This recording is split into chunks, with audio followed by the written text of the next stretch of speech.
നിന്നെ ഒന്ന് വിളിച്ചിട്ടേ കിട്ടുന്നു. ഇതൊക്കെ എവിടെ പോയി കിടക്കുമായിരുന്നു? ഒന്നും പറയണ്ടോ, ഇന്നലത്തെ ആ മഴയ്ക്ക് കെവിന്റെ വീട്ടിൽ മുരിങ്ങയില ഇവിടെ മൊത്തം നാശമായി കിടക്കും. ഞങ്ങള് പോയതെല്ലാം മാറ്റിയിരുന്നു. പിന്നെ ഞങ്ങൾ എത്ര തവണ വിളിച്ചു? നമ്മുടെ കെവിന്റെ അടുത്ത് പോടാ. അതെല്ലാം തൂക്കിപ്പറക്കി ആടിന് കൊടുക്കാൻ പറ്റും. എന്താ നീ വിളിച്ചത്? എന്റെ പൊന്നു തമാനെ, ആ മുരിങ്ങയില വെച്ച് എന്തൊക്കെ ഉണ്ടാക്കാൻ പറ്റുമെന്ന് അറിയാം.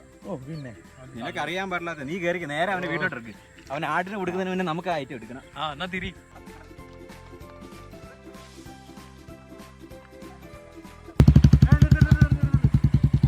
പിന്നെ എൻ്റെ വീഡിയോസ് ഒന്നും കണ്ടിട്ടില്ല, തീർച്ചയായിട്ടും എൻ്റെ വീഡിയോസ് എല്ലാം കയറി കാണുക. എൻ്റെ ചാനൽ ഇതുവരെ സബ്സ്ക്രൈബ് ചെയ്തിട്ടില്ല എന്നുണ്ടെങ്കിൽ എൻ്റെ ചാനൽ സബ്സ്ക്രൈബ് ചെയ്യുക, കൂടെ ആ ബെല്ലൈക്കൺ ക്ലിക്ക് ചെയ്യുക. എന്നാൽ മാത്രമേ പുതിയ വിശേഷങ്ങൾ നിങ്ങൾക്ക് നോട്ടിഫിക്കേഷൻ ലഭിക്കൂ. അപ്പോൾ ഞങ്ങൾ നേരെ കെവിൻ്റെ വീട്ടിലോട്ട് പോവാം. വണ്ടി വിട്ടോ.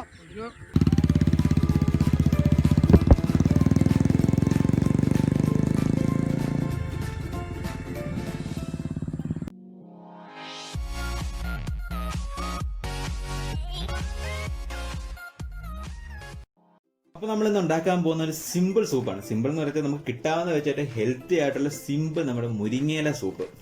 അപ്പോൾ നമുക്ക് മുരിങ്ങയില സൂപ്പിനോട് ഞാൻ കെവിൻ്റെ വീട്ടിൽ നിന്ന് കുറച്ച് മുരിങ്ങയിലൊക്കെ എടുത്തുകൊണ്ട് വന്നിട്ടുണ്ടായിരുന്നു. അപ്പോൾ നമ്മളത് സെപ്പറേറ്റ് ചെയ്യുന്നു. ആ തണ്ടിൽ നിന്ന് മുരിങ്ങയില മാത്രം സെപ്പറേറ്റ് ചെയ്യണം. നമ്മുടെ ഈ കറിവേപ്പില അതിന് തണ്ടിൽ നിന്ന് സെപ്പറേറ്റ് ചെയ്യുന്ന പോലെ നമുക്ക് 2 കപ്പോളം മുരിങ്ങയില വേണം. അപ്പോൾ നമ്മൾ സെപ്പറേറ്റ് ചെയ്തെടുക്കുക. അത് ഇത്തിരി പണിയുള്ള പണിയാണ്. അപ്പോൾ എന്തായാലും സെപ്പറേറ്റ് ചെയ്തെടുക്കുക. അപ്പോൾ നമുക്ക് മുരിങ്ങയില പറ്റി പറയാം. ഈ മുരിങ്ങയിലയുടെ ബൈനോമിയൽ നെയിം, അതായത് ശാസ്ത്രീയ നാമം എന്ന് പറയുന്നത് മുരിങ്ങ ഒലിഫറ എന്നാണ്. അപ്പോൾ ഈ മുരിങ്ങയിലയും അതിൻ്റെ കായും ഒക്കെ നമ്മൾ സാധാരണയായിട്ട് പല കറികൾ കുക്ക് ചെയ്യാനായിട്ട് യൂസ് ചെയ്യാറുണ്ട്. അതുപോലെ തന്നെ വെള്ളം പ്യൂരിഫൈ ചെയ്യാനായിട്ട് യൂസ് ചെയ്യുന്നുണ്ട്. ഹാൻഡ് വാഷ് ഉണ്ടാക്കാനോ ചില ഹെർബൽ മെഡിസിൻസ് ഒക്കെ ഉണ്ടാക്കാനാണ് നമ്മൾ പൊതുവെ യൂസ് ചെയ്യുന്നത്. അതുപോലെ തന്നെ ഈ മുരിങ്ങയിലയുടെ ഗുണം എന്ന് പറയുന്നത്, മുരിങ്ങയില എന്ന് വെച്ചാൽ ഈ വിറ്റാമിൻസിൻ്റെയും മിനറൽസിൻ്റെ അതുപോലെ തന്നെ അമിനോ ആസിഡിൻ്റെ ഒക്കെ വലിയൊരു കലവറ തന്നെയാണ്. ഇതിനകത്ത് ഒരുപാട് വിറ്റാമിൻ എ ഉണ്ട്, സി ഉണ്ട്, ഇ ഉണ്ട്, അതുപോലെ തന്നെ കാൽസ്യം, പൊട്ടാസ്യം, പ്രോട്ടീൻ എന്നുവേണ്ട എല്ലാ സാധനങ്ങളും ഇതിനകത്ത് അടങ്ങിയിട്ടുണ്ട്. അപ്പോൾ പ്രധാനമായും നമ്മുടെ മുരിങ്ങയില ബ്രെയിൻ ഹെൽത്തിന് സഹായിക്കുന്നുണ്ട്. ബ്രെയിൻ്റെ ആൻറ്റി ഓക്സിഡൻറ്റ്, ന്യൂറോ എൻഹാൻസർ ഒക്കെ ആയിട്ട് നമ്മുടെ ഈ മുരിങ്ങയില ഒരുപാട് സഹായിക്കുന്നുണ്ട്. അപ്പോൾ ഈ മുരിങ്ങയില വിറ്റാമിൻ ഇയും സിയും അതെല്ലാം ഈ ബ്രെയിൻ ഫംഗ്ഷൻ ഒരുപാട് ഇമ്പ്രൂവ് ചെയ്യും. അതുപോലെ തന്നെ ബ്രെയിനിലെ ന്യൂറോ ട്രാൻസ്മിറ്റേഴ്സ് ആയ സെറോട്ടിനും ഡോപ്പമിനൊക്കെ ഒന്ന് നോർമലൈസ് ചെയ്യാനും, അതേപോലെ മെമ്മറി, മൂഡ്, ഓർഗാനിക് ഫംഗ്ഷൻ ഇതിനൊക്കെ കൺട്രോൾ ചെയ്യാനും ഒരു വലിയ പങ്ക് നമ്മുടെ ഈ മുരിങ്ങയില വഹിക്കുന്നുണ്ട്.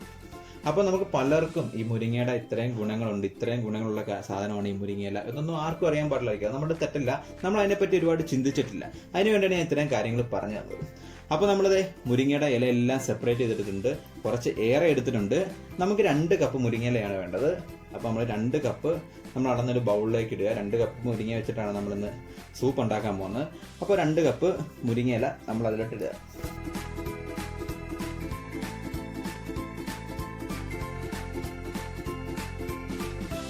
അപ്പോൾ നമ്മുടെ മുരിങ്ങയില സൂപ്പ് ഉണ്ടാക്കാൻ ഒരുപാട് ഇൻഗ്രീഡിയൻസ് ഒന്നും വേണ്ട. നമ്മൾ നേരത്തെ എടുത്തു വെച്ചിരുന്ന നമ്മുടെ മുരിങ്ങയില, പിന്നെ ഇത്തിരി പെപ്പർ പൗഡർ, അതായത് കുരുമുളക് പൊടി, പിന്നെ ജീരകം ഞാൻ ചെറുതായിട്ടൊന്ന് പൊടിച്ചതാണ്. അതുപോലെ തന്നെ തക്കാളി, വെളുത്തുള്ളി, പിന്നെ ചുവന്നുള്ളി അഥവാ കൊച്ചുള്ളി, അതും ഇത്രയും മതി നമ്മുടെ മെയിൻ ഇൻഗ്രീഡിയൻസ് ആയിട്ട്. അപ്പോൾ നമ്മൾ ഇന്നത്തെ പോലെ നല്ലൊരു പാൻ നന്നായിട്ട് ചൂടായി വരുമ്പോഴത്തേക്കും അതിനകത്ത് നെയ്യ്, അതിൽ 2 ടേബിൾ സ്പൂണോളം ഞാൻ നെയ്യ് ഇട്ടിട്ടുണ്ട്. അപ്പോൾ നെയ്ക്കകത്താണ് നമ്മുടെ പരിപാടി എല്ലാം നടക്കുന്നത്. അപ്പോൾ 2 ടേബിൾ സ്പൂണോളം നെയ്യ് ഇട്ട് നെയ്യ് നന്നായിട്ട് ഉരുകി വരുമ്പോഴത്തേക്കും അതിനൊക്കെ നമ്മൾ നേരത്തെ എടുത്തു വെച്ചിരുന്ന നമ്മുടെ വെളുത്തുള്ളി, ഞാൻ 2 വലിയ വെളുത്തുള്ളിയാണ് ചെറിയ അല്ലി തിരിച്ച് അതൊന്ന് തൊലിയൊക്കെ കളഞ്ഞ് ഇട്ടതാണ്. അപ്പോൾ നന്നായിട്ടൊന്ന് വഴട്ടുക. അത് നന്നായിട്ടൊന്ന് വഴണ്ട് വരുമ്പോഴത്തേക്കും നമ്മുടെ അടുത്ത ഇൻഗ്രീഡിയൻ്റ് എന്ന് പറയുന്നത് നമ്മുടെ ചുവന്നുള്ളി. ഞാനൊരു 1 കപ്പോളം ചുവന്നുള്ളി അരിഞ്ഞതാണ്. ചുവന്നുള്ളി ഇട്ടാൽ അതിൻ്റെ ടേസ്റ്റും കാര്യങ്ങളൊക്കെ വരുള്ളൂ. അപ്പോൾ ഞാൻ 1 കപ്പോളം ചുവന്നുള്ളി ഇട്ട് നന്നായിട്ടൊന്ന് വഴട്ടി കൊടുക്കുക.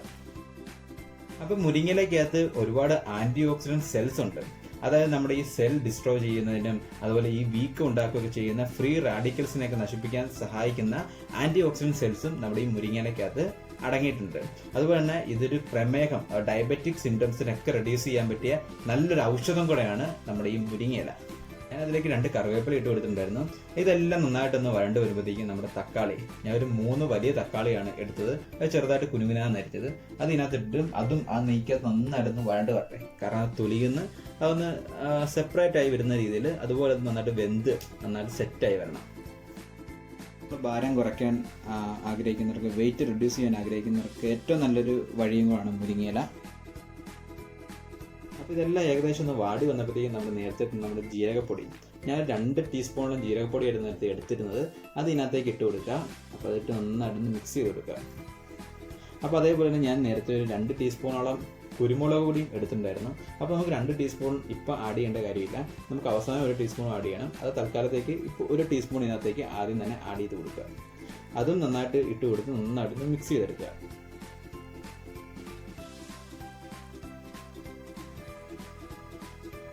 അപ്പോൾ ഇത് നന്നായിട്ട് ഒന്ന് മിക്സായി വരുമ്പോഴത്തേക്കും നമ്മുടെ പ്രധാന ഐറ്റം അത് നമ്മുടെ മുരിങ്ങയില. ഞാൻ 2 കപ്പ് മുരിങ്ങയില നന്നായിട്ട് കഴുകിയതാണ്, അതിനകത്തേക്ക് ഇട്ട് കൊടുക്കുക. എന്നിട്ട് നന്നായിട്ട് മിക്സ് ചെയ്യുക. ആ മുരിങ്ങയില നന്നായിട്ട് അതിനകത്ത് മിക്സായി കിട്ടണം. ഇനി ഇതിനകത്തേക്ക് നമ്മൾ 1.5 കപ്പ് വെള്ളം ഒഴിച്ചു കൊടുക്കുക. ഈ വെള്ളത്തിനകത്ത് ഇത് നന്നായിട്ട് ഇത് വെന്ത് തിളയ്ക്കണം. ഇതിൻ്റെ ഒരു പകുതി, നമുക്ക് ഈ വെള്ളം പകുതി വറ്റുന്നവരെ നമുക്ക് നന്നായിട്ട് തിളപ്പിക്കണം.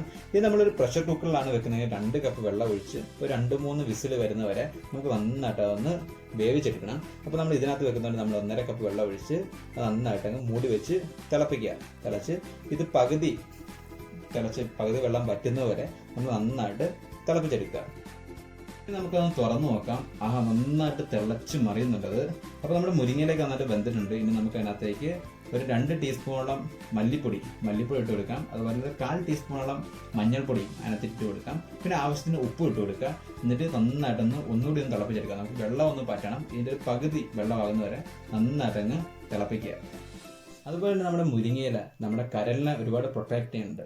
അതായത് നമ്മുടെ മുരിങ്ങയിലയിലും അതിൻ്റെ പൂവിലും ഒക്കെ അടങ്ങിയിരിക്കുന്ന പോളിഫിനോൾസ്, അതായത് നമ്മുടെ കരളിന് എഗൻസ്റ്റ് ആയിട്ടുള്ള ഓക്സിഡേഷൻ, ടോക്സിറ്റി, അതുപോലെ തന്നെ ഡാമേജിനെ എല്ലാം പ്രൊട്ടക്റ്റ് ചെയ്യുന്നത്. അതേപോലെ തന്നെ നമ്മുടെ ലിവർ ഫൈബ്രോസിസിനെയും ഇത് തടയുന്നുണ്ട്. അപ്പോൾ നമ്മുടെ വെള്ളമൊക്കെ പകുതി വറ്റി എല്ലാം സെറ്റ് ആയിട്ടുണ്ട്. ഇനി നമ്മളൊന്ന് അരിച്ചെടുക്കണം. അപ്പോൾ ഞാൻ അരിപ്പത്തിലിട്ട് നമുക്ക് അതിൻ്റെ ജ്യൂസ് മാത്രം മതി. അപ്പോൾ നന്നായിട്ട് അരിച്ചെടുക്കുക. അതുപോലെ നമ്മുടെ മുരിങ്ങയില വേറൊരു ഗുണം എന്ന് വെച്ചാൽ അതിൽ ആൻറ്റി മൈക്രോബിയലും ആൻറ്റി ബാക്ടീരിയൽ പ്രോപ്പർട്ടീസ് ഒരുപാടുള്ളത് കാരണം നമ്മുടെ സ്കിന്നിലൊക്കെ ഉണ്ടാകുന്ന ഫംഗൽ ഡിസീസിനെ, ഫംഗൽ ഇൻഫെക്ഷൻസിനെ, അതുപോലെ തന്നെ നമ്മുടെ യൂറിനറി ട്രാക്കിലും ബ്ലഡിലും ഡൈജസ്റ്റീവ് ട്രാക്കിലും ഒക്കെ ഉണ്ടാക്കുന്ന ബാക്ടീരിയൽ പ്രോബ്ലംസിനൊക്കെ ഇത് തടയുന്നതാണ്. നന്നായിട്ട് പിഴിഞ്ഞെടുക്കുക. കാരണം നന്നായിട്ട് തിളച്ചുകൊണ്ട് ഈ മുരിങ്ങയുടെ എല്ലാ ഗുണങ്ങളും പ്രോട്ടീൻസും ഒക്കെ ആ വെള്ളത്തിൽ, ആ സ്റ്റാർച്ചും എല്ലാം അതിനകത്ത് ഇറങ്ങിയിട്ടുണ്ട്. അതുപോലെ തന്നെ നമ്മുടെ രക്തം പെട്ടെന്ന് കട്ട പിടിപ്പിക്കാനുള്ള ഒരു കഴിവും കൂടെ നമ്മുടെ മുരിങ്ങയിലേക്കുണ്ട്. ഇപ്പോൾ എന്തെങ്കിലും മുറിവുണ്ടായി കഴിഞ്ഞാൽ ഒരുപാട് ചോര പോകാതെ പെട്ടെന്ന് തന്നെ രക്തം കട്ട പിടിപ്പിച്ച് അതിൻ്റെ ഫ്ലോട്ടിംഗ് ടൈം കുറയ്ക്കാനുള്ള ഒരു കപ്പാസിറ്റിയും കൂടെ നമ്മുടെ മുരിങ്ങയിലേക്കുണ്ട്. നമ്മൾ ഡയറ്റ് ചെയ്യുന്ന ഒരാളാണെങ്കിൽ എന്നും ഓരോ ബൗള് ഇതുപോലെ മുരിങ്ങയില ജ്യൂസും അതുപോലെ മുരിങ്ങയില എന്തെങ്കിലും തോരണം അങ്ങനെ കഴിക്കുന്നത് നമ്മുടെ ഡയറ്റിനും ഒരുപാട് ഇമ്പ്രൂവ് ചെയ്യുന്നൊരു കാര്യമാണ്. അപ്പോൾ നമ്മുടെ മുരിങ്ങയില സൂപ്പ് സെറ്റായി വന്നിട്ടുണ്ട്. നമ്മൾ 2 ബൗളിലേക്ക് നമ്മൾ സെർവ് ചെയ്ത് മാറ്റുകയാണ്. അപ്പോൾ നമ്മൾ നേരത്തെ എടുത്ത് നമ്മുടെ കുരുമുളക് പൊടി, ഞാൻ 1 ടീസ്പൂണേ നമ്മൾ നേരത്തെ ആഡ് ചെയ്തിട്ടുണ്ടായിരുന്നു. ബാക്കിയുള്ള കുരുമുളക് പൊടി ഞാൻ ഇതിന് മുകളിലേക്ക് വിതറി കൊടുക്കുകയാണ്. എന്നാലും നമ്മൾ സൂപ്പിൻ്റെ ആ ഒരു ടേസ്റ്റ് ബാലൻസ് ചെയ്യാനും ആ കുരുമുളകിൻ്റെ ആ ഒരു ഫ്ലേവറും ഒക്കെ നമുക്ക് നന്നായിട്ട് കിട്ടുള്ളൂ. അപ്പം ഇതാ റെഡി ആയിരിക്കുകയാണ് നമ്മുടെ മുരിങ്ങയില സൂപ്പ്. ഹെൽത്തി ആയിട്ടുള്ള സിമ്പിൾ ആയിട്ടുള്ള നമ്മുടെ മുരിങ്ങയില സൂപ്പ്. അപ്പോൾ നമ്മൾ 100 ഗ്രാം മുരിങ്ങയിലയുടെ ന്യൂട്രീഷ്യസ് വാല്യൂസ് ഉണ്ടാക്കാമെന്ന് ഞാൻ പറയാം. പ്രോട്ടീൻ 9.40 ഗ്രാം ഉണ്ട്, എനർജി 64 കലോറി ഉണ്ട്, ഫാറ്റ് 1.40 ഗ്രാം ഉണ്ട്, കാർബോഹൈഡ്രേറ്റ് 8.28 ഗ്രാം ഉണ്ട്, dietary fibre 2.0 gram, zinc 0.6 milligram, calcium 185 milligram, magnesium 147 milligram, sodium 9 milligram, manganese 0.36 milligram, potassium 337 milligram, iron 4 milligram, phosphorus 112 milligram. അപ്പോൾ ഇത്രയും ഹെൽത്തി ആയിട്ടുള്ള സിമ്പിൾ ആയിട്ടുള്ള നമ്മുടെ മുരിങ്ങയില സൂപ്പ് നമ്മൾ സ്ഥിരമായി തന്നെ കഴിക്കാവുന്ന നല്ലൊരു ഡിഷാണ്. എന്തായാലും ഇന്ന് തന്നെ വീട്ടിൽ ഉണ്ടാക്കി നോക്കുക. ഇന്നത്തെ വീഡിയോ എല്ലാവർക്കും ഇഷ്ടപ്പെടുന്ന ഞാൻ വിചാരിക്കുകയാണ്. ഇഷ്ടപ്പെട്ടാൽ എൻ്റെ വീഡിയോ ലൈക്ക് ചെയ്യുക. പിന്നെ എന്തെങ്കിലും അഭിപ്രായങ്ങളോ നിർദ്ദേശങ്ങളോ ഈ മുരിങ്ങയില വെച്ച് നല്ല വേറെ റെസിപ്പീസ് ഒക്കെ ഉണ്ടെങ്കിൽ എനിക്ക് കമൻറ്റ് ബോക്സിൽ കമൻറ്റ് ആയിട്ട് ഇടുക. പിന്നെ ഷെയർ ചെയ്യാനും മറക്കില്ല. പിന്നെ എൻ്റെ ചാനൽ ഇതുവരെ സബ്സ്ക്രൈബ് ചെയ്തിട്ടില്ല എന്നുണ്ടെങ്കിൽ തീർച്ചയായും എൻ്റെ ചാനൽ സബ്സ്ക്രൈബ് ചെയ്യുക. കൂടെ ആ ബെൽ ഐക്കണിൽ ക്ലിക്ക് ചെയ്യുക. എന്നാൽ മാത്രമേ നമ്മുടെ പുതിയ വീഡിയോസ് നിങ്ങൾക്ക് നോട്ടിഫിക്കേഷൻ ലഭിക്കുള്ളൂ. അപ്പോൾ പുതിയൊരു കിടുക്കൻ വീഡിയോ ആയിട്ട് വരുന്നവരെ Albin signing out. Bye bye. നിങ്ങൾ എൻ്റെ ചാനൽ സബ്സ്ക്രൈബ് ചെയ്തിട്ടുണ്ടെങ്കിൽ തീർച്ചയായും ചാനൽ സബ്സ്ക്രൈബ് ചെയ്യുക. കൂട്ടത്തിൽ ബെൽ ഐക്കണിൽ ക്ലിക്ക് ചെയ്യുക. എന്നാൽ മാത്രമേ കൂടുതൽ വീഡിയോസ് നിങ്ങൾക്ക് നോട്ടിഫിക്കേഷനായി ലഭിക്കുകയുള്ളൂ.